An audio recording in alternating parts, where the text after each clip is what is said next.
দর্শক সবাইকে স্বাগত জানাচ্ছি নিউজ 24 এর প্রতিদিনের আয়োজন আরআরএম স্টিল ইনসাইড পলিটিক্স এর সঙ্গে আছেন প্লাবন রহমান। আজকে আমরা আলোচনা করতে চাই কোন পথে নির্বাচনী সমঝোতা, এই বিষয়ে কথা বলতে স্টুডিওতে আছেন তিনজন, পরিচয় করে দিতে তাদের সঙ্গে আছেন আজিজুল বারী হেলাল, তথ্য বিষয়ক সম্পাদক বিএনপি, আছেন অ্যাডভোকেট হাসান তারিক চৌধুরী, সাধারণ সম্পাদক গণতান্ত্রিক আইনজীবী সমিতি ও কেন্দ্রীয় সম্পাদক সিপিবি, একেবারে ডান দিকে আছেন অ্যাডভোকেট আলী নাসের খান, ক্রাইসিস রেসপন্স সেল সম্পাদক জাতীয় নাগরিক কমিটি। তিনজনকে স্বাগত জানাচ্ছি ইনসাইড পলিটিক্সে।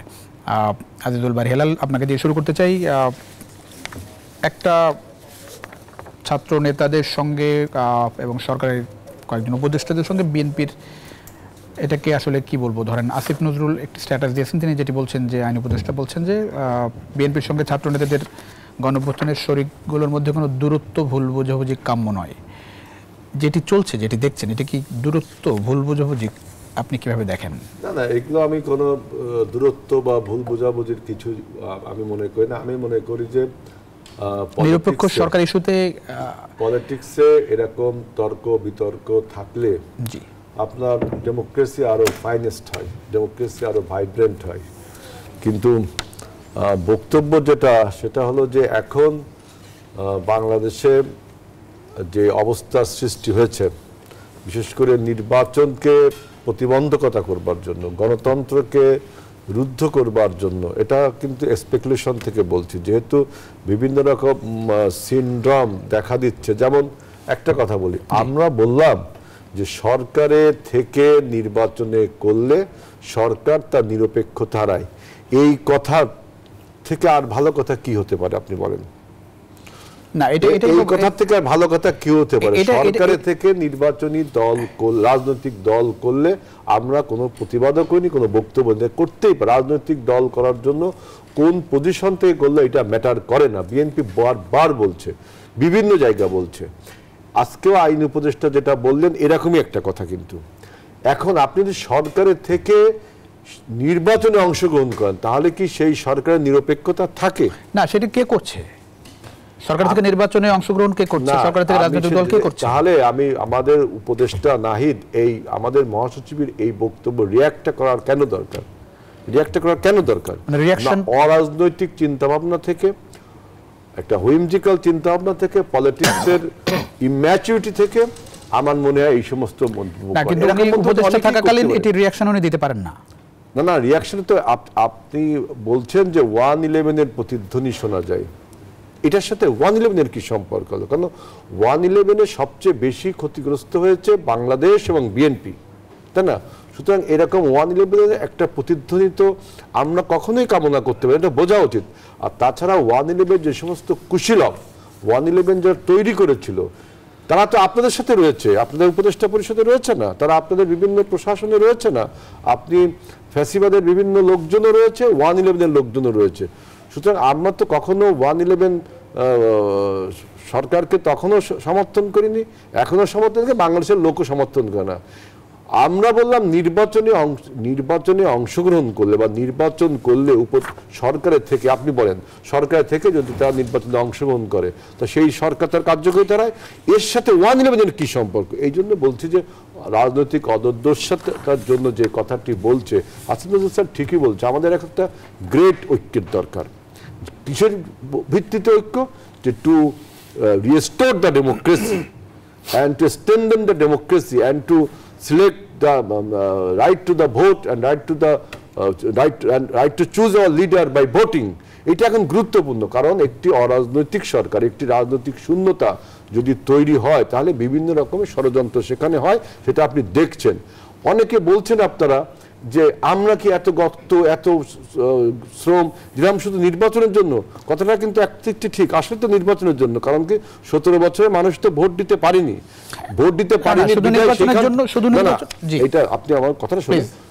17 বছর মানুষ ভোট দিতে পারেনি, সেইখান থেকে তো দুঃখ, বেদনা, যন্ত্রণা, কোটা, বৈষম্য সবকিছু তৈরি হয়েছে না। যদি বাংলাদেশে গণতন্ত্র থাকতো তাহলে এই বৈষম্য থাকতো না। বৈষম্য ছিল বলেই তো, বৈষম্য ছিল বলেই গণতন্ত্র ছিল না, গণতন্ত্র থাকলে বৈষম্য থাকতো না। সুতরাং আপনি গণতান্ত্রিক উত্তরণের দিকে যদি না যান, আপনি যদি বিভিন্ন কারণে কালক্ষেপণ করেন, সময় ক্ষেপণ করেন এবং আপনার পারফরমেন্সের সমস্যা আছে। আপনি তো এমন কোনো পারফর্ম করতে পারছেন না, জনগণ যে ধৈর্যরা হয়ে যাচ্ছে আপনার পারফরমেন্স। এই কারণে কি বিএনপি নির্বাচনটাকে বেশি ফোকাস করছে? বিএনপি কেন, এমন কোন রাজনৈতিক দল আছে আপনি দেখেন যে তারা নির্বাচনকে ফোকাস করছে না? আমরা তো সংস্কার চাচ্ছি, সংস্কার এবং নির্বাচন কোনো কনফ্লিক্ট জোনে নেই, কোনো সাংঘর্ষিক বিষয় না, এটা একসাথে চলতে পারে। আমরা বলছি নির্বাচন এবং সংস্কার একসাথে চলতে পারে। আপনি একটিকে থামাই দিয়ে আরেকটি করতে গেলে তাহলে তো আপনার কখনোই বাংলাদেশে গণতান্ত্রিক সরকার আসবে না। অ্যাডভোকেট হাসান তারেক চৌধুরী, এখন যে বাস্তবতা দেখছেন বাংলাদেশের রাজনীতির, ধরেন একটা পক্ষ রাজনীতি করতে চায়, একটা দলের ঘোষণা এসেছে ফেব্রুয়ারিতে নতুন দল আসবে তরুণদের, যারা গণঅভ্যুত্থানে লিড করেছে। বিএনপির সঙ্গে তাদের দূরত্ব, ভুল বোঝাবুঝি, এটাকে এই বাস্তবতাটাকে কীভাবে দেখেন? এরকম একটা পরিস্থিতি তৈরি হচ্ছে কেন? পেছনে কিছু দেখেন কিনা? দেখেন, আসলে আপনাকে ধন্যবাদ। বিষয়টা হলো যে আমার সহ আলোচক দুজনকে ধন্যবাদ, শুভেচ্ছা। বিষয়টা হলো যে এই নতুন যে রাজনৈতিক দলের অভিপ্রায় আমরা শুনতে পাচ্ছি, এখনো তো এটা বাস্তবতায় আসেনি, এটা একটা অভিপ্রায়। সে অভিপ্রায়টার মধ্যেই তারা যে বয়ানগুলো সামনে নিয়ে আসছে, সে বয়ানটা নবাগত রাজনৈতিক দল হিসাবে তাদের যতটা দায়িত্বশীলতা নিয়ে দেওয়া দরকার ছিল, সে জায়গায় দায়িত্বশীলতার কিছুটা ঘাটতি আছে। কারণ যারা দীর্ঘদিন রাজনীতির মাঠে পোর খাওয়া, মানে ট্রেন্ড পলিটিশিয়ান যারা, তারা কথা বলে তাদের অভিজ্ঞতা থেকে, এবং সেই অভিজ্ঞতায় আমরা যেটা দেখেছি, যখনই কোনো অনির্বাচিত সরকার থাকে, যখনই দেশে গণতন্ত্র থাকে না, তখন নানা ধরনের সংকট এসে বাসা বাঁধে। সেই অভিজ্ঞতা থেকে যখন সংস্কার এবং নির্বাচনকে একে অপরের পরিপূরক বলে সমস্ত পলিটিক্যাল পার্টি ইলেকশন এবং সংস্কার দুটোকেই ফোকাস করছে, তখন পার্শিয়াল কোনো মন্তব্য যখন আসবে এটা যারা নতুন দল করতে চায় তাদের দিক থেকে, তখন ন্যাচারালি একটা ডিবেটের তৈরি হয়। এবং সেই ডিবেটটা এরকম যে যেটা ওনাদের এখতিয়ারে নাই, যেটা এখনো আপনি দল হলে পরে এক ধরনের এখতিয়ার, যখন আপনি দল থাকেন না, যখন আপনি প্রেশার গ্রুপ হন, তখন আরেক ধরনের এখতিয়ার। সুতরাং এই এখতিয়ারের জায়গাটাতেও একটা, আমি বলবো যে একটা দায়িত্বশীলতার ঘাটতি শুরু থেকে ছিল, যে কারণে যখন পলিটিক্যাল পার্টিগুলো ইলেকশনের কথা বলছে এবং পাশাপাশি সংস্কারের কথা বলছে, এবং যখন পলিটিক্যাল পার্টিগুলো বলছে যে নির্বাচনের জন্য সংস্কার কখনো প্রতিবন্ধকতা না, আর সংস্কারের জন্য নির্বাচনও প্রতিবন্ধকতা না, এই কথা পরিষ্কার করে বলার পরেও যখন জল ঘোলা করা হয় নানান অজুহাতে, ন্যাচারালি এটা এক ধরনের দূরত্বের জায়গা তৈরি করে। জলঘোলা কারা করছে?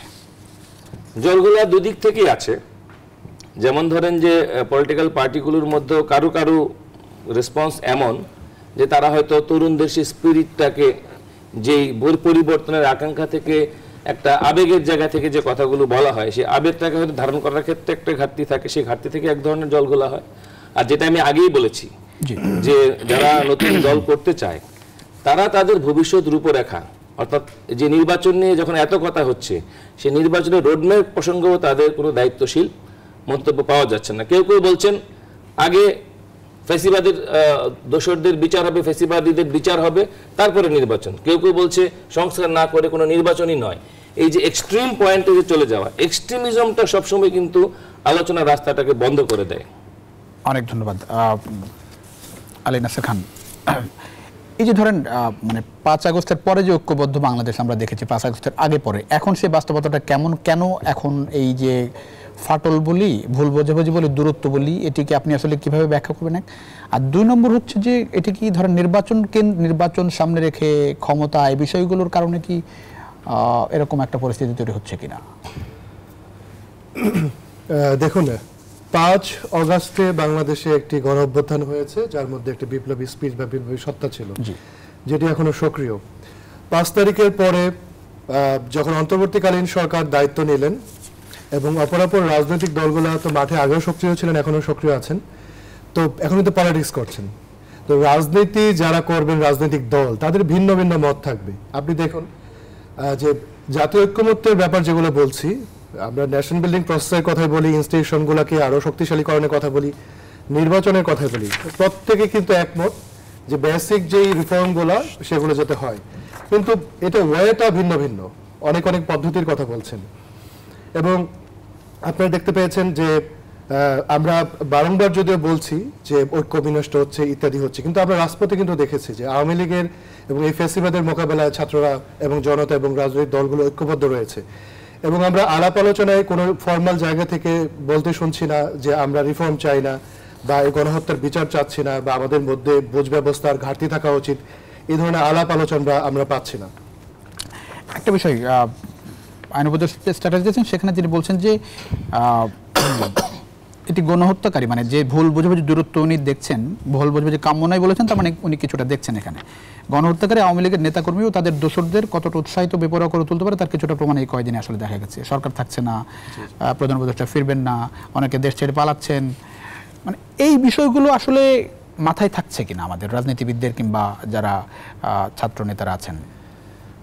দেখুন, নির্বাচন এবং আরেকটা কথা যেটি হেলাল ভাই বলছিলেন যে সরকারের থেকে আসলে রাজনীতিবিদদের কথার রিয়াকশন কিংবা সেনসিটিভ বিষয়গুলো আসলে বলতে পারে কিনা।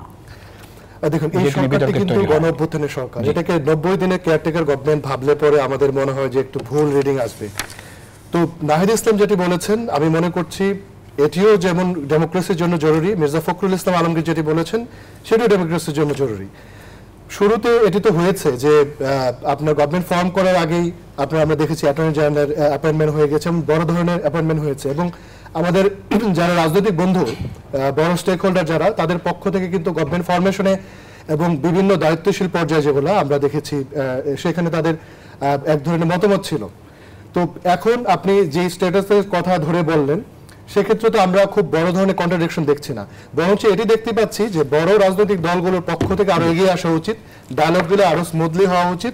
তবে এটি সত্য কথা, ছাত্র জনতার কথা যদি আপনি বলেন, তো সেই ক্ষেত্রে আমাদের আরো একটি ফর্মালি আরো অর্গানাইজড ওয়েতে, বিশেষ করে যারা অভিজ্ঞ রাজনৈতিক দল, তাদের যথাযথ সম্মান করা এবং এটা খুব কোঅর্ডিনেটেড ওয়েতে যাওয়া উচিত, এটা আমরা বিশ্বাস করি।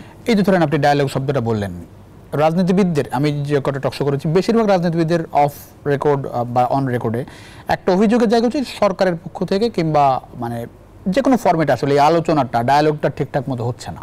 মানে এটি কি হওয়া দরকার বলে মনে হয়, বা এই 5 মাসে কেন এই আস্থায় সরকার রাজনীতিবিদদের নিতে পারলো না, আর বেশি আলোচনা কেন হচ্ছে না? দেখুন, অন্তর্বর্তীকালীন সরকারের কিছুটা দুর্বলতা রয়েছে, আমি মনে করি নেতৃত্বের দুর্বলতা রয়েছে।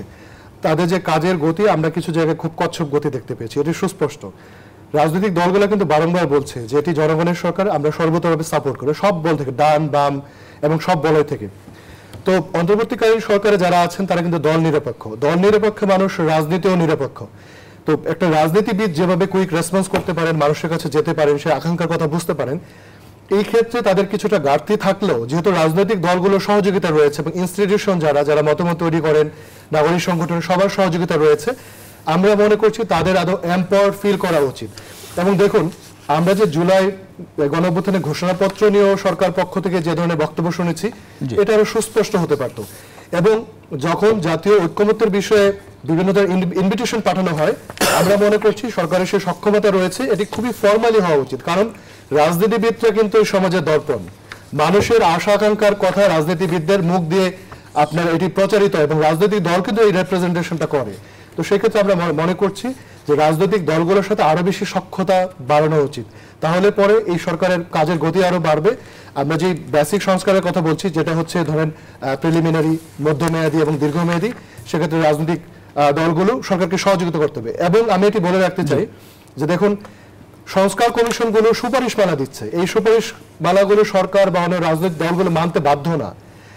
এখন একটি ঐক্যমত্য কমিশন হয়েছে, এই কমিশনের ভিত্তিতে আমরা প্রিলিমিনারি সংস্কার দেখতে পাবো। কিন্তু পরবর্তী সময় যারা জাতীয় সংসদে আসবেন, যারা মেজরিটি পাবেন, তাদের কিন্তু দায়িত্ব রয়েছে এগুলো রেটিফাই করা এবং মধ্যবর্তী এবং দীর্ঘমেয়াদী যে সংস্কারগুলো সেটি এগিয়ে নিয়ে যাওয়া। তো মোদ্দা কথা হচ্ছে যে রাজনৈতিক দলগুলোর ভেতরে আমাদের ঐক্যমত নিশ্চয়ই প্রয়োজন। এটি আমি মনে করছি বড় রাজনৈতিক দল যারা, তাদের তরুণদের আহ্বান করা উচিত। আমরা আরো দায়িত্বশীল ভূমিকা দুই পক্ষ থেকে দেখতে চাই। জি, অনেক ধন্যবাদ। আসবো আপনার কাছে আবারও।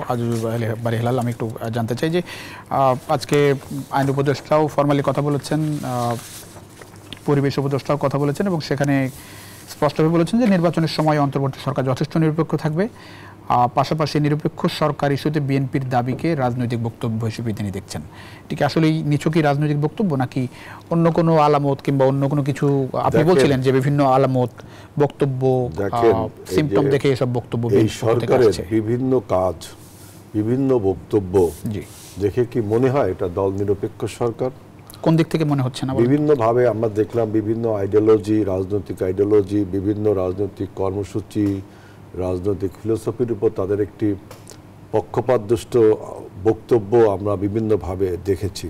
একটা উদাহরণ সেইটা আপনি দেখেন জি যে নির্বাচন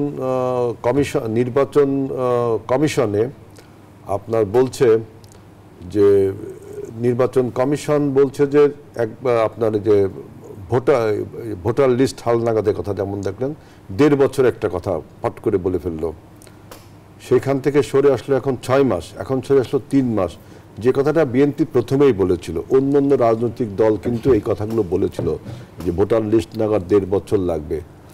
তারপরে বিভিন্ন উপদেষ্টা তারা যে সমস্ত বক্তব্য দিচ্ছে আপনার বিভিন্ন টেলিভিশন গণমাধ্যমে, যাতে মনে হয় যে কোনো দলের প্রতি তাদের একটা ফ্যাসিনেশন রয়েছে। বিভিন্ন দল যেমন এখন দল তো বাংলাদেশে ধরেন বড় দল বলতে রাজনৈতিক দলগুলো নির্বাচনের দিকে ধাবিত হচ্ছে, কিন্তু প্রাথমিক যুগে যে সমস্ত দল বলছে যে নির্বাচনকে দীর্ঘায়িত করে সংস্কারকে আগে করতে হবে, সেই সমস্ত দলের মতো সেই সমস্ত দলের মতো এখন তারা বক্তব্য দিচ্ছে, বুঝছেন।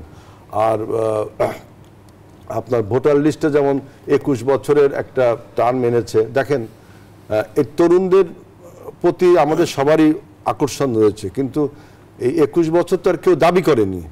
21 বছর ভোটার লিস্টে হোক এটা কেউ দাবি করেছে, সরকার এটা দিয়ে দিল।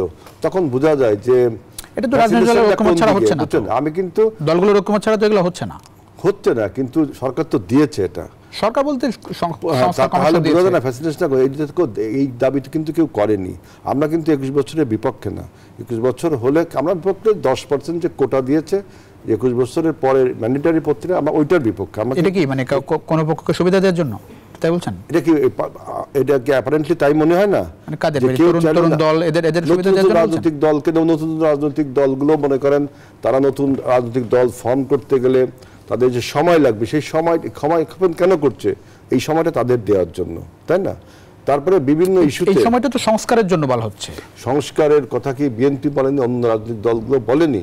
সংস্কার করে তারপরে নির্বাচন, এই কথা তো আপনার এটা তো একটা ইউটোপিয়ান কথা। ন্যূনতম সংস্কার বিএনপি বলছে, কিন্তু যে সেই ন্যূনতম সংস্কারের জন্য সময় লাগবে না ভাই? 6 মাস তো অলরেডি গন, আপনি কত সময় নেবেন? 6 মাসে তো আপনি কিছু দেখাতে পারেননি। আপনাকে এখন এই সমস্ত কথা বাদ দিয়ে আপনি নির্বাচনের দিকে, আমাদের নির্বাচন কমিশনও দেখেন আজকে একটা কথা বলছে যে তাদের নাকি ক্ষমতা খর্ব হচ্ছে, যে পার্লামেন্টারি কমিটির কাছে তাকে দায়বদ্ধতা দিয়েছে।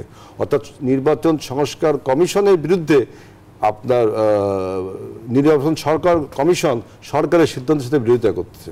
আপনি দেখছেন তাহলে এই সমস্ত সংস্কার হলো চলমান প্রক্রিয়া। বিবর্তন ধারায় সংস্কারগুলো চলে অযথা সময় ক্ষেপণ করার জন্য এবং গণতন্ত্রকে বিনষ্ট করবার জন্য, গণতন্ত্রকে ধ্বংস করার জন্য কিছু অরাজনৈতিক স্লোপ চিন্তাভাবনা করে আপনারা এই রাষ্ট্র মেরামত, সংস্কার, এই কথাগুলো তো আমি বলছি যে 2007 সালেও বলা হয়ে একটি 17 বছর ফ্যাসিবাদ জন্ম দিয়েছিল এবং সেই সরকারের তবু মেয়াদ ছিল 2 বছর। এই সরকার এখন তার মেয়াদও আপনার স্পষ্ট করে রয়েছে, কত বছর থাকবে ক্ষমতায় সেটা হচ্ছে স্পষ্ট করুন। সব কিছু একটা ধোঁয়াশার মধ্যে রাখছে। এবং আমরা যেটা বললাম যে এই সরকারের বিভিন্ন উপদেষ্টারা বিশেষ করে নিয়োগ, বদলি, তারপরে আপনার প্রশাসন, বিভিন্ন জায়গায় একটি বিশেষ গোষ্ঠীকে আপনার জায়গা দেওয়ার জন্য আপনি ডিসি নিয়োগে আপনি দেখলেন কিভাবে আপনার করা হলো, পার্টিজান ডিসি নির্বাচন 64 জেলায় ডিসি নিয়োগ দেওয়া হলো। এবং আপনি দেখেন এখনো সরকারে বিভিন্ন আওয়ামী লীগের এই যে বলছে যে ও বলল যে আমাদের অ্যাটর্নি জেনারেলের কথা বলতেছে, আবার নাহিদ দেখলাম বলল পুলিশের কি যেন বললো। অথচ আপনি দেখেন সমস্ত জায়গায় আওয়ামী লীগের লোকজন এখনো রয়েছে যারা এই গুলি করছে, 5ই আগস্টের পরে গুলি করছে জনগণ খান, তারা এখনো বিভিন্ন জায়গায় প্রশাসনে রয়ে গেছে, কোনো ব্যবস্থা নিচ্ছে না। এবং বিশেষ একটি রাজনৈতিক দলের তার টেলিফোনে, বিশেষ একটি রাজনৈতিক আপনার সুপারিশে আপনার শিক্ষা প্রতিষ্ঠানগুলো সব সয়লাভ হয়ে গেছে এই যে বিশেষ একটি রাজনৈতিক দলকে সুবিধা দেওয়ার জন্য। এবং এখন তো বিএনপি জামাত ছাড়া দলকে বামপন্থী আছে, তারপরে আপনার ওদের একটা নাগরিক ঐক্য একটা রাজনৈতিক দল সব আছে এক্সেপ্ট বিএনপি। সব জায়গায় সুপারিশ করছে না, আপনি বলুন যে বিএনপির সুপারিশে বিএনপি সুপারিশ করবে কেন? বিএনপি হলো একটা shadow of the government, BNP ভালোর জন্য করে। আপনারা যদি মনে করেন যে এই লোকটা বিএনপি, বাদ দেন তাকে।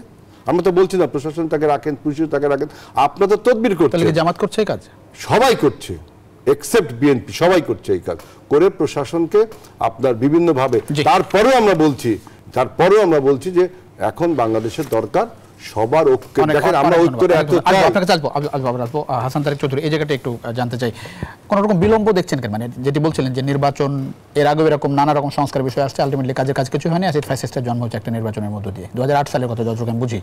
এখন কি সেরকম কিছু দেখছেন? মানে ধরেন সময় অপচয়, সংস্কারের নামে বিলম্ব, নির্বাচনকে পাশকারী অন্য কিছু? দেখেন এটা তো খুব ক্রিস্টাল ক্লিয়ার, এটা শুধু আমার কথা না। আপনি যদি বাংলাদেশে এখন জনমত জরিপ করেন, সাধারণ মানুষের মনে একটাই প্রশ্ন যে নির্বাচন কবে হবে, অর্থাৎ প্রলম্বিত হচ্ছে বলেই কিন্তু এই প্রশ্নটা জাগ্রত হচ্ছে। এবং এই আন্দোলনের যারা স্টেক হোল্ডার ছিল সকলের কাছে এখন নির্বাচন একটা মরীচিকা হয়ে গিয়েছে, অর্থাৎ নির্বাচন আদৌ হবে কিনা আর হলে পরে কবে হবে সেই রোডম্যাপ কিন্তু পরিষ্কার না। এবং এই বিলম্বটা দেওয়া হচ্ছে 2026 সালের জুন অথবা এই বছরের ডিসেম্বর, খুবই অ্যাম্বিগুয়াস। কারণ আপনি আইদার অর এইভাবে বললে পর তার আগে তো কিছু প্রিকন্ডিশন ফুলফিল করতে হয়। আমাদের নির্বাচন কমিশনের যে অ্যাক্টিভিটি সেটা দেখে বুঝতে হবে যে সে কতটা, তার মধ্যে কতটা প্রস্তুতি বা রেডিনেস আছে। আমাদের যে সিভিল প্রশাসন, মিলিটারি ব্যুরোক্রেসি, তাদের রেডিনেস দেখে বোঝা যাবে তারা কতটা রেডি আছে।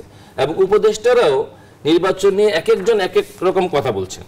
ফলে এই সরকার, যেটা অন্তর্বর্তীকালীন সরকার হয়েছে, তারা যে প্রলম্বিত করছেন এবং তাদেরকে প্রলম্বিত রাখার জন্য যে মাঠে যে মুভটা আছে, সেই মুভের সঙ্গে আবার তাদের কথা যখন মিলে যায়, তখন এটা খুব পরিষ্কার হয়ে যায় যে একটা অন্তর্বর্তীকালীন সরকারকে দীর্ঘায়িত করার এক ধরনের প্রবণতা খুব স্পষ্টভাবে লক্ষণীয়। এবং সেটাকে ধরেই নানান নিয়োগ, সেটাকে ধরেই নানান বদলি, এবং এখন তো ধরেন উইচ হান্টিং এর মতো ব্যাপার হয়ে গিয়েছে। আপনি ধরেন বিএনপির এক গ্রুপ আরেক গ্রুপকে ফ্যাসিবাদের দোষর বলে দিল মাইনাস করার জন্য। এই যে মাইনাস করার জন্য যে আপনার উইচ হান্টিং, এইটা কিন্তু চলছে। এবং বিভিন্ন জায়গায় আপনি দেখবেন নানা ধরনের দখলদারিত্ব শুরু হয়ে গিয়েছে। আপনি মিডিয়াতেও নানা ধরনের দখলদারিত্ব, আপনি যদি ভালো করে খবর নেন, নানা ধরনের বিভিন্ন কমিটির মধ্যে কিন্তু হচ্ছে। এখন পলিটিক্যাল পার্টিগুলো, আমি সিপিবির কথাই বলতে পারি, যে পার্টি গত 16 বছর বলল দুঃশাসন হটাও, যে পার্টি গত 16 বছর ধরে বলল যে ব্যবস্থা বদলাও, যে পার্টি বলল যে একটা বিকল্প করো, অর্থাৎ যে অবস্থা, যে বন্দোবস্ত চলছিল বাংলাদেশে, এই বন্দোবস্ত দিয়ে চলবে না, একটা পলিটিক্যাল বিকল্প লাগবে। তো সেটা তাদের সিপিবির একটা পলিটিক্যাল বক্তব্য। আমরা আশা করি না যে হুবহু এই কথাটাই অন্তর্বর্তীকালীন সরকার বলবে, কারণ এটা তার এখতিয়ারের মধ্যে পড়ে না। কিন্তু যেটা হেলাল ভাই বললেন যে অন্তর্বর্তীকালীন সরকার একটা নন পার্টিজান গভর্নমেন্ট, নন পার্টিজান পজিশনে থেকে ওনারা যদি কোনো আইডিওলজিকে প্রমোট করেন, সেটা যদি ন্যায্য হয়, সেটা ওনারা করতে পারেন না। কারণ ওনারা ওই চেয়ারটাই হলে এমন যে উনি কোনো ভালো মন্দ বা পলিটিক্যাল কোনো আইডিওলজির কোনো ফেভারে কথা যাবে না। মানে এই সরকার কি করলো যে কারণে এটি বলছেন? যেমন আলোচনাগুলো দেখেন না, যেমন ধরেন যে বাংলাদেশের যেটা কথা ছিল যে আমাদের প্রধান উপদেষ্টা দায়িত্ব পাওয়ার পরে তিনি একটা শব্দ ব্যবহার করেছিলেন, ইনক্লুসিভনেস। এখন ইনক্লুসিভনেসের মানেটা কি? ইনক্লুসিভনেস নানা ধরনের উপাদান আছে, কিন্তু ইনক্লুসিভনেসকে আনতে গিয়ে এই সরকারের দ্বারা গঠিত যে কমিশনগুলোর মধ্য দিয়ে যে ধরনের প্রস্তাবনাগুলো আসতেছে, আমি খুব লম্বা আলোচনায় যাব না, একটাই বলবো। যেমন ধরেন কোন পলিটিক্যাল পার্টি সেকুলারিজমের পক্ষে, কোন পলিটিক্যাল পার্টি সেকুলারিজমের বিপক্ষে, কিন্তু কমিশন এই পক্ষ বিপক্ষে যেতে পারে না। তারা পার্টিকুলারলি বলতে পারে না যে বাংলাদেশে এটাই হওয়া উচিত। তারা অপশনগুলো রেখে দিবে যে দিস ইজ দ্য অপশন।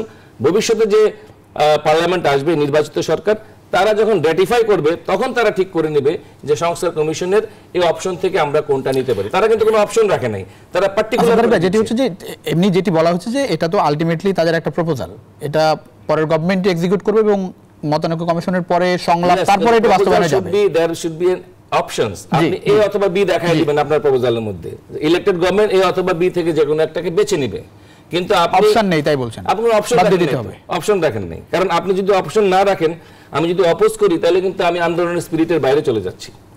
আন্দোলনের স্পিরিটকে আমি তখন ধারণ করতে পারছি না, কারণ জনগণের ম্যান্ডেট নিয়েই তো এই সমস্ত কমিশন বা গভর্নমেন্ট।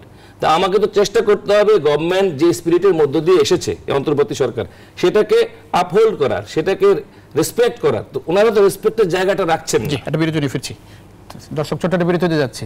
আরআরএম স্টিল ইনসাইড পলিটিক্সে কিছুক্ষণ মধ্যে ফিরছি, আশা করি সঙ্গে পাচ্ছি আপনাদের বিরতির পর। দর্শক আবারও স্বাগত আরআরএম স্টিল ইনসাইড পলিটিক্সের সঙ্গে আছেন প্লাবন রহমান। আমরা কথা বলছিলাম কোন পথে নির্বাচনী সমঝোতা। আমাদের সঙ্গে তিনজন অতিথি আছেন আজিজুল বারী হেলাল, অ্যাডভোকেট হাসান তারেক চৌধুরী, অ্যাডভোকেট আলী নাসের খান। অ্যাডভোকেট আলী নাসের খান, বিরতির আগে যে আলোচনা হচ্ছিল সেটি হচ্ছে, যতটুকু সামারি আমি করতে পারি সেটি একটু জিজ্ঞেস করি যে এই বর্তমান সরকারের নিরপেক্ষতা নিয়ে এখানেও আসলে প্রশ্ন উঠছে। বলা হচ্ছে যে নির্দিষ্ট কোনো আইডিওলজির দিকে বিভিন্ন রকম সিদ্ধান্ত, কথাবার্তা, বক্তব্য এবং পদ পদনের কথা বলছিলেন, মানে এটি কি আপনি আসলে কিভাবে দেখেন, এটি কি একমত কিনা? সরকারকে আমার যথেষ্ট ফ্লেক্সিবল মনে হয়েছে, বিশেষ করে রাস্তায় যাদের শক্তি রয়েছে, যাদের মতামত অনেক স্ট্রং, যাদের পেছনে অনেক ক্রাউড রয়েছে তাদের কথা। যেমন ধরুন, রাষ্ট্রপতি ইস্যুতে ছাত্র জনতা যখন একটি দাবি করলো তার অপসারণ জরুরি, বিএনপি কিন্তু একটি ভিন্ন আপনার স্ট্যান্ড নিয়েছে। আমরা গভর্নমেন্টকে দেখেছি তারা সেদিকে ফেভার করেছে। আপনি জুলাই প্রোক্লামেশনের কথা বলতে গেলে সেক্ষেত্রে বিএনপি যে ধরনের স্ট্যান্ড নিয়েছে, যে বক্তব্য দিয়েছে, আমরা দেখেছি যে তখন সরকার তরফ থেকে বলা হয় সবার মতামতের ভিত্তিতে এটি হবে। এমনকি বিচার সহ যে সার্বিক সংস্কারের ব্যাপারে এবং নির্বাচনের যে রোডম্যাপ, সেটিও আমরা দেখেছি যে গভর্নমেন্ট অনেকটা বিএনপির দিকে হেলে রয়েছে। এবং হেলালবাদ যেটি বলেন বদলি পদ পদায়ন, ছাত্র জনতার, বিশেষ করে যদি ছাত্র বা এই এজ গ্রুপের কথা বলি, তাদের খাতিরের কোনো মানুষ কি রয়েছে জনপ্রশাসনে? তাদের বয়সের সাথে ম্যাচ করে না। তো ম্যাক্সিমাম ক্ষেত্রে আমরা দেখেছি যে আমাদের ম্যাচ করলে থাকতো না, নিশ্চয়ই নয়। অভিযোগটির খণ্ডাতে গিয়ে আমি বলেছি যে যেটি হচ্ছে যে ফ্যাসিবাদ বিরোধী স্পিরিট যারা ধারণ করেন, এই ধরনের মানুষই জনপ্রশাসন বা অন্যান্য যে ধরনের পদায়ন দরকার সেটি হচ্ছে। সেক্ষেত্রে আমরা কিন্তু রাজনৈতিক দলগুলোর থেকে রিকমেন্ডেশন যাচ্ছে। আরেকটা অভিযোগ যেটি করছিলেন, রিকমেন্ডেশনের কথা আপনি বলছেন, আরেকটু বলছিলেন যে এখনো যে আওয়ামী লীগের প্রশাসনে যারা ছিল সেরকম অবস্থায় তারা আছে, সরকার এখন পর্যন্ত তাদের বিরুদ্ধে কিছু করলো না, উল্টো বিএনপি জামাতেদের নিয়ে পদপদনের কথা। আপনার মনে থাকবে যে যে একটি মানে জুডিশিয়াল কুয়ের মতো ঘটনা ঘটে, তারপরে প্রধান বিচারপতি নিয়োগ করা হয় এবং আপিল বিভাগে নতুনভাবে পুনর্গঠন করা হয়। তখন কিন্তু ছাত্র জনতার দাবি ছিল ফ্যাসিস্ট আইডিয়া লালন করে ওই সমস্ত বিচারক যারা রয়েছেন তাদের অপসারণ। আমরা কিন্তু জাতীয়তাবাদী বন্ধু বা ওনাদের সার্কেলে যারা রয়েছেন তাদের বাধার কারণে সেটি সম্ভব হয়নি। এমনকি আমরা বারংবার বলেছি ছাত্র জনতার পক্ষ থেকে যে 33 বা 35 একেবারে মোহর মারা হাসিনার কোলে যারা লালিত পালিত সেই ধরনের সচিব যারা রয়েছেন তাদের কিন্তু আমরা সরাতে বলতে গেলে অনেকটাই আমরা স্নাতগতি বা ব্যর্থতার কথাই বলবো, আমরা ব্যর্থ হচ্ছি। এটি যদি আমরা বড় রাজনৈতিক দলগুলো সমর্থন পেতাম, সুস্পষ্টভাবে তাদের সরানো যেত। এবং আপনি দেখবেন এখানে বড় রাজনৈতিক সমর্থন নেই, আমাদেরকে প্রচ্ছন্নভাবে তাই মনে হচ্ছে। এমনকি আপনি দেখুন আওয়ামী লীগের ব্যাপারে যে বক্তব্য, আমি একটু সংযোজন করছি, আওয়ামী লীগ নির্বাচন করতে পারবে কি পারবে না তাদের ব্যাপারে স্পষ্টত আমরা দেখেছি জাতীয়তাবাদী শক্তির পক্ষ থেকে যে আওয়ামী লীগের ব্যাপারে আমরা এটি করবো না, জনগণ করবে। মানে এই ধরনের একটা দায় সারা কথা। জনগণ কারা? জনগণের রিপ্রেজেন্টেশন তো রাজনৈতিক দলগুলোই করে। এখন আওয়ামী লীগ যদি আবার নির্বাচনে আসে, তারা যদি পুনর্বাসিতই হয় এবং যদি এই বিচার প্রক্রিয়া যদি খুব মানে গতি না পায়, তাহলে তো আলটিমেটলি আমরা এই যে 24 মানুষ রক্ত দিল, 2000-এর মতো মানুষ শাহাদাত বরণ করলো, পঙ্গুত্ব বরণ করলো, এর কোনো মূল্য থাকে না। আর একটা কথা বলবো, নির্বাচন সংস্কারের সাথে কন্ট্রাডিক্ট করে না। নির্বাচন সব পক্ষই চাচ্ছে, কিন্তু নির্বাচন সুষ্ঠু করবার জন্য গত 15 বছর কেন নির্বাচন হয়নি? কারণ লেভেল প্লেইং ফিল্ড ছিল না। পুলিশ এক পক্ষকে সমর্থন করেছে, নির্বাচন কমিশন থেকে কারচুপি করা হয়েছে, দামি ইলেকশনের মধ্যে দেখেছি। দেখুন, নির্বাচন কমিশনের সাথে কোঅর্ডিনেট করে তখন রাষ্ট্রযন্ত্র একটি নির্বাচন সম্পন্ন করে, জাতীয় নির্বাচন। পুলিশের এখনো রিফর্ম হয় নাই। এই পুলিশ দিয়ে কি আপনি মনে করেন নির্বাচন কেন্দ্র পাহারা দেওয়া সম্ভব? বা এখনো পর্যন্ত জনপ্রশাসনে তো বেসিক সংস্কারটাই করা হয় নাই। 6 মাস তো চলে গেল। 6 মাসে তো আমরা উজ্জ্বল করে দেখেছি 15টি কমিশন হয়েছে। কমিশনগুলো কিন্তু তাদের সুপারিশমালা দিতে শুরু করেছে। আমরা দেখেছি সরকার তরফ থেকে আলাপ আলোচনা হচ্ছে রাজনৈতিক দলগুলোর সাথে। প্রশাসন, পুলিশ যে দুইটা মূল জায়গা, জি, সেই জায়গায় কি হলো? সেই ক্ষেত্রে তো সুপারিশ দেওয়া হয়েছে। এবং আপনি দেখুন, সুপারিশমালায় তো সর্বশেষ কথা নয়, রাজনৈতিক দলগুলো তো তাদের বক্তব্য দিবেন, এটা একটা ডিবেটের মধ্য দিয়ে যাবে, ঐক্যমত্য হলে পরে তো সংস্কার হবে। তো 6 মাসের কথা বলবেন যে একটা অভ্যুত্থান বা একটা বিপ্লবের পরে আপনার জন আকাঙ্ক্ষা সর্বোচ্চ থাকে এবং রাজনৈতিক দলগুলো চায় কত দ্রুত নির্বাচন হবে এবং প্রত্যেকে তো ক্ষমতায় যেতে চায়। এটা তো একটা আমি মনে করি এটা হালাল একটা চাওয়া পাওয়া, এর সাথে কোনো কিছু কন্ট্রাডিক্ট করে না। কিন্তু আমাদের মনে রাখতে হবে এই দেশে একটি ফ্যাসিবাদ কায়েম করেছিল গত 15-16 বছরে। তো এটির সিস্টেমেটিক্যালি আপনারা কখন নির্বাচন চান? আমরা অবশ্যই সময় একটু জানতে চাই। দেখুন, অন্তর্বর্তীকালীন সরকারের তরফ থেকে বলা হয়েছে 2026 নাগাদ বা অন্যান্য। আমরা আপনাদের কথা গত বছর তো বলছি, আমরা নাগরিক কমিটির পক্ষ থেকে অপরাপর রাজনৈতিক দলগুলো একটা ডায়ালগের মধ্য দিয়ে যে নির্বাচনী রোডম্যাপের বা সময়সীমার কথা বলবে তার সাথে আমরা এগ্রি করি। দুটি কথা এসেছে, দ্রুততম সময় নির্বাচন হয়। দুটি কথা এসেছে, একটু হচ্ছে যে বিচারের আগে নির্বাচন নয়, না সংস্কারের আগেও নির্বাচন না। দুটি কথা ঘুরে ফিরে আপনাদের নেতৃবৃন্দের মুখ থেকে আসছে। সেটির সময়সীমা কিরকম? ধরেন বিচারের বিষয়টা কতটুকু দেখুন, পর? ছাত্র জনতা তো রক্ত দিয়েছে, জি। তাদের যে আকাঙ্ক্ষা, তাদের যারা খুনি, তারা যদি তাদের সামনে দিয়ে আপনার হাঁটাহাঁটি করে, চলাফেরা করে, তারাই যদি আবার নির্বাচনে অংশ নেয়, আপনি কি মনে করেন এটি সম্ভবকে মানবে? তো এর কথা এসেনশিয়ালি হচ্ছে যে বিচার যাতে সুষ্ঠুভাবে সম্পন্ন হয় এবং নির্বাচনটি হয়। সেই গতি দেখছেন? আইন উপদেষ্টা এই 2-3 দিনের মধ্যেই বলেছেন যে নির্বাচনের আগেই বিচার শেষ করা সম্ভব। সেই গতি দেখছেন ট্রাইব্যুনালের? আমরা ট্রাইব্যুনালের বিচারিক প্রক্রিয়া অনেক শ্রত দেখতে পেয়েছি। আমরা কিন্তু বারংবার দাবিও করেছি যে অন্তত আইন মন্ত্রণালয়ের পক্ষ থেকে প্রতিদিন মিড দ্য প্রেস হওয়া উচিত। বিচারিক কার্যক্রম কত দূর আগাচ্ছে এটি জাতির জানবার অধিকার রয়েছে। আমরা সেই ধরনের তৎপরতা দেখতে পাচ্ছি না। আমরা চিফ প্রসিকিউটরের পক্ষ থেকে দেখছি সুপিরিয়র কমান্ড রেসপন্সিবিলিটি যাদের আছেন তাদের শুধু বিচার করা হবে। এই ক্ষেত্রে তো প্রয়োজনে আরো একটি ট্রাইব্যুনাল গঠন করে এখানে শক্তিমত্তা বাড়ানো যেত। জি, অনেক ধন্যবাদ। হেলাল ভাই, একটু জানতে চাই যে বলছিলেন যে আওয়ামী লীগের প্রশ্নে দায়সারা বক্তব্য, আওয়ামী লীগ নির্বাচন করতে পারবে কি পারবে না, জনগণের উপর ছেড়ে দেওয়া হচ্ছে, একরকম ডিরেক্ট বলছেন না আওয়ামী আপনারা? লীগের পুনর্বাসনের প্রক্রিয়া, আমি সরি টু সে, এটা কি ভুলে গেলে চলবে কেন?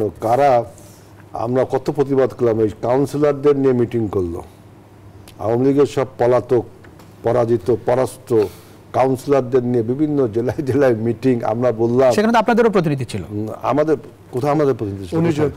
বিএনপি কেউ ছিল না সেখানে? বিএনপি কাউন্সিলর ছিল না? আরে ভাই, নির্বাচিত কাউন্সিলর আপনার ওই আগে যে নির্বাচনে বিএনপি কি জয়লাভ করছেন না? বিএনপি ইলেকশন করিনি তো, আপনি কি বলেন? সমর্থক কোথায় ছিল? আমরা তো কোনো নির্বাচনে অংশগ্রহণই করিনি।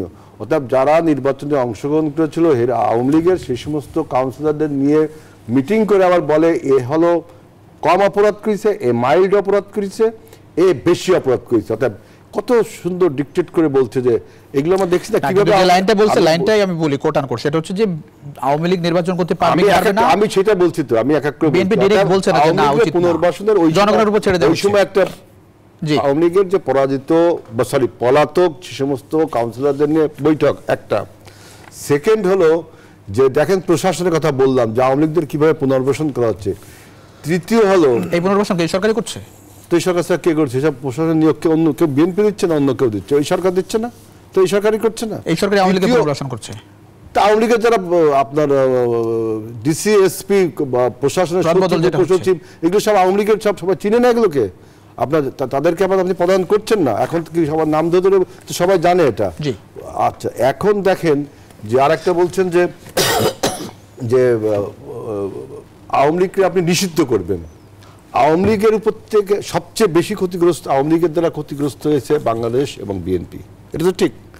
এবং আমরা যখন জামাতকে বললো নিষিদ্ধ করা হবে, নিষিদ্ধ করে না, শুধু বলে জামাতকে নিষিদ্ধ করা হবে, নিষিদ্ধ করা হবে।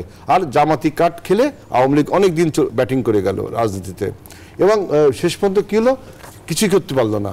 আমরা এই অতীত দর্শন থেকে বলছি যে একটি দলকে আপনি উপর থেকে বলবেন যে দলটা শেষ, আমি সেই নীতিতে বিশ্বাস না।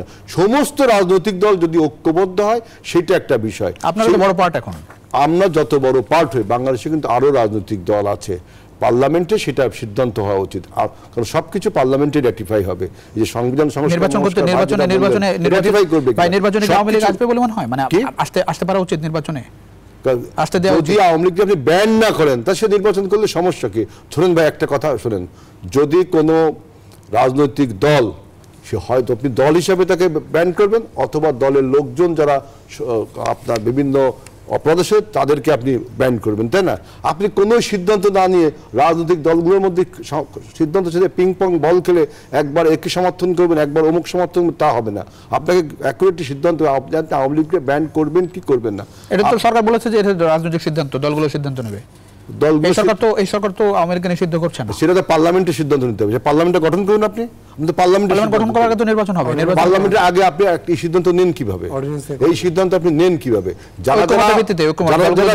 যারা দোষী, যেমন শেখ হাসিনা সহ আওয়ামী লীগের যত নেতা কর্মী হত্যা, যজ্ঞ, খুন, গুমের সাথে যত, তাদের সবাইকে আপনি গ্রেফতার করতে হবে, বিচার করতে হবে। সবচেয়ে বিএনপি বেশি বলে।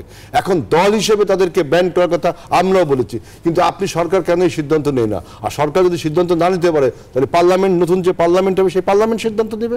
আপনি পার্লামেন্টে গঠন করছেন। আরেকটা বললেন যে রাষ্ট্রপতির কথা বললেন, আপনি অনেক ধন্যবাদ। একটু এই জায়গাটা হাসান তারেক চৌধুরী, আওয়ামী লীগের নির্বাচনে আসা না আসা? দেখেন, আসলে কোন দলের নির্বাচনের যোগ্যতা অযোগ্যতা নির্ধারিত হয় নির্বাচনকালীন সরকারের গৃহীত সিদ্ধান্তের আলোকে। যেহেতু অন্তর্বর্তীকালীন সরকার এখন আমাদের নির্বাচনকালীন সরকার হিসেবে তাকে আমরা বিবেচনায় নিচ্ছি, সেই সরকার আওয়ামী লীগ সম্পর্কে যে সিদ্ধান্ত নিবে সেই সিদ্ধান্তই বলে দেবে যে আওয়ামী লীগ নির্বাচনে অংশ নিতে পারবে কি পারবে না। এক্ষেত্রে আইন কি বলে? আমরা যদি আইনের দৃষ্টিকোণ থেকে তাকাই, সেটা হলো আইনত কোনো দলকে যদি রাষ্ট্র নিষিদ্ধ ঘোষণা না করে সেই দলের অবশ্যই আইনগতভাবে নির্বাচন করার অধিকার থেকে যায়। আমরা তাকে যতই খুনি এবং যতই ফ্যাসিস্ট বলি না কেন, কারণ আইনগতভাবে তো সে বৈধ এবং বৈধভাবে সে ক্লেম করতে পারে। এখন এই ক্ষেত্রে তাকে নিষিদ্ধ করার জন্য আপনি যদি পার্লামেন্টের জন্য অপেক্ষা করেন, আপনি কিন্তু করতে পারছেন না। সেক্ষেত্রে উপায় কি? উপায় হলো আপনি যদি অর্ডিন্যান্স করেন, অধ্যাদেশ জারি করেন, অধ্যাদেশ জারি করে সরকার চাইলে তাদেরকে নিষিদ্ধ করতে পারে। এটি সরকারের সিদ্ধান্ত নেওয়ার ব্যাপার। কিন্তু সরকার বলছে যে এটা তারা একা একা করতে পারবেন না, এটা করার জন্য তাদের সকল দলের একটা মতামত লাগবে। এবং সেই মতামতের জায়গায় যতটুকু পত্রপত্রিকা এসেছে, বিএনপি বলেছে যে তারা কোনো রাজনৈতিক দল নিষিদ্ধ করার বিপক্ষে।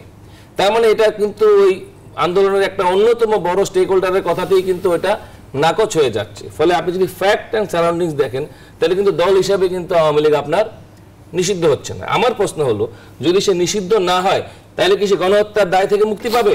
অবশ্যই না।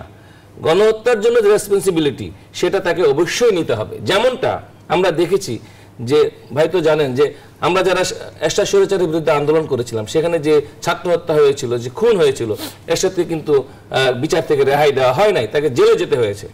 এবং দল হিসেবে জাতীয় পার্টিকে নিষিদ্ধ করার দাবি কেউ তোলে নাই।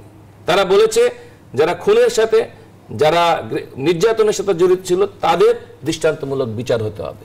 তাহলে আজকে আমাদেরকে ডিসাইড করতে হবে আমরা আওয়ামী লীগকে দল হিসেবে নিষিদ্ধ করা চাই। তরুণ প্রজন্মের ভালো লাগবে? ধরেন এই যে যেই তরুণ প্রজন্মের পক্ষ থেকে যে দাবিটা আসছে, রাজনীতিবিদদের বিচক্ষণতার কথা বলি বা সামনে কি হতে পারে, এটি ইম্প্যাক্টের বিষয়টা সে আছে, নিষিদ্ধ করলে কি হয় না হয়, কিন্তু এটি তরুণ প্রজন্ম ভালো লাগছে? এই ধরেন রাজনীতিবিদরা যে নিষিদ্ধ করতে চাচ্ছে না, নির্বাচনে আসলে অসুবিধা নাই আওয়ামী লীগের, এই বক্তব্যগুলো চাচ্ছি না, এটা কিন্তু ঠিক না। আপনাকে না, এখানে বিষয়টা খুব পরিষ্কার। তরুণদের স্পিরিটটা কি, যেটা নাসির বললেন, যে যে ছাত্রটি তার পাশে তার মিছিলে থেকে তার ভাইকে খুন হতে দেখেছে, গুলিতে মরতে দেখেছে, শহীদ হতে দেখেছে, তার যে জ্বালা, সেই জ্বালা কখনোই যে আমলারা চেয়ারে বসেছিল বা যারা এখন নীতি নির্ধারক হয়েছে, যারা একদিনের জন্য জেল খাটে নাই, তাদের সাথে মিলবে না। ফলে সেই স্পিরিটটাকে তো ধারণ করতে হবে এবং সেটাকে একটা সহনশীল আইনত একটা জায়গায় নিয়ে আসতে হবে। সেই জন্য সিদ্ধান্তটা কে নেবে, সেই উদ্যোগটা নেয়ার জন্য আমি আবারও বলি, এই যে বলা হয় সরকারের সাথে পলিটিক্যাল পার্টির দূরত্ব, প্রধান উপদেষ্টা কি এই প্রশ্নে অল পার্টি লিডার্স, এবং আমি আরেকটা বলি, এখানে বিভিন্ন শ্রেণী পেশার ভূমিকা ছিল এই আন্দোলনে, শিক্ষক নেটওয়ার্ক, পেশাজীবী সংগঠন, আইনজীবী সংগঠন, তাদের ভূমিকা ছিল। তাদের কি উনি ডেকেছে যে আসেন আমরা সলা পরামর্শ করি, আওয়ামী লীগ আগামী নির্বাচনে পার্টিসিপেট করতে পারবে কি পারবে না, তাদেরকে দল হিসেবে নিষিদ্ধ করা হবে কি হবে না, এই প্রশ্নে অনেক ধন্যবাদ। বিরতির পরে মিটিং কিন্তু করেন। জি, অনেক ধন্যবাদ দর্শক। ছোট একটা বিরতিতে যাচ্ছি, আবারও আরআরএম স্টিল ইনসাইড পলিটিক্সে কিছুক্ষণের মধ্যে ফিরছি, আশা করি সঙ্গে পাচ্ছি। দর্শক আবারও স্বাগত আরআরএম স্টিল ইনসাইড পলিটিক্সের সঙ্গে আছেন প্লাবন রহমান, অ্যাডভোকেট আলী নাসের খান। যেটি বলছিলেন যে আওয়ামী লীগের প্রশ্নে এটা তাহলে আসলে ফলাফল কি দেখছেন? দেখুন, সেন্ট্রাল লেফটের একটা পলিটিক্স আছে। মুক্তিযুদ্ধকে অস্ত্র বানিয়ে আওয়ামী লীগ দেশকে বিভক্ত করেছে, রাজনীতিক বিভক্ত করেছে। তো আমরা কোনোভাবে মনে করি না বিএনপি আওয়ামী লীগের এক্সটেনশন, এটা আমরা কোনোভাবে মনে করি না।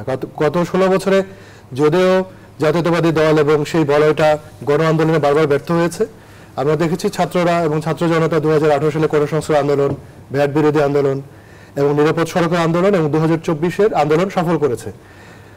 এটা যদি আমি বলি যে সবারই কন্ট্রিবিউশন ছিল, কিন্তু যদি সফলতা এবং নেতৃত্বের জায়গাটা দেখেন, সেটা কিন্তু ছাত্র জনতা।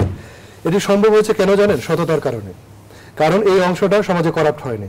যদিও বয়স অনুপাতে আমরা তরুণ নাগরিকরা সামনে ছিলাম, কিন্তু জনগণ কিন্তু আস্থা রেখেছে।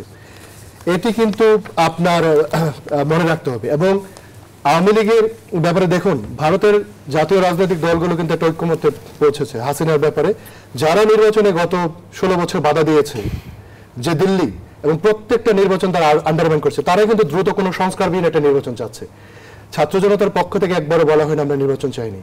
এবং আওয়ামী লীগের প্রশ্নে আমরা শুধু এতটুকুই বলতে চাই, যেহেতু সে 3টি জাতীয় নির্বাচনকে আন্ডারমাইন করেছে, নস্যাৎ করেছে, ভুলণ্ঠিত করেছে, আপকামিং 3টি জাতীয় নির্বাচনে তাকে যাতে নিবৃত্ত রাখা হয়, এটি হচ্ছে আমাদের দাবি। এবং আমরা অপরাপর কিছু রাজনৈতিক দলের পক্ষ থেকে এই দাবি দেখেছি, যদি নিবন্ধন বাতিল করা হয় এই দাবি তো আসতে হবে রাজনৈতিক দলগুলো থেকে, কিন্তু আমরা তো এই ধরনের কোনো আলাপ আলোচনাই পাচ্ছি না। দিল্লি যে সুরে কথা বলছে, আমি শেষ করছি, দিল্লি যে সুরে কথা বলছে আমরা জাতীয়তাবাদী বন্ধুদের পক্ষ থেকে একই সুরে কথাবার্তা বলতে শুনছি। এটি হচ্ছে আমাদের এই জুলাই অভ্যুত্থানের স্পিরিটের বিপরীতে। এবং এটি বলে রাখছি, জুলাই অভ্যুত্থানের স্পিরিটকে ধারণ না করতে পারলে ভবিষ্যতে যে কোনো রাজনৈতিক দলের রাজনীতি করার লেজিটিমেসি নষ্ট হবে, এটি স্মরণ রাখা উচিত। জি হেলাল ভাই, আমার বক্তব্য হলো যে এই যে বলা হচ্ছে দিল্লির সুরে কথা বলছে, দিল্লির সুরে কারা কথা বলছে, কারা প্রথমে বললো যে ভারতের সাথে সম্পর্ক ভালো করতে হবে। যখন ভারত বাংলাদেশ বিরোধী প্রচারে অপপ্রচারে শুরু করলো তখন একমাত্র রাজনৈতিক দল বিএনপি তার প্রতিবাদ করেছে। সরকার শুধু একটা কূটনৈতিক বার্তা দিয়েছিল, বিএনপি অ্যাম্বাসিগুলো ঘেরাও করেছে, সীমান্তব্যাপী লং মার্চ করছে। আর কোনো রাজনৈতিক দল কি কথা বলেছে? বরঞ্চ বিভিন্ন রাজনৈতিক দল আপনার বলেছে ভারতের সাথে সম্পর্ক করতে হবে, বলেছে না?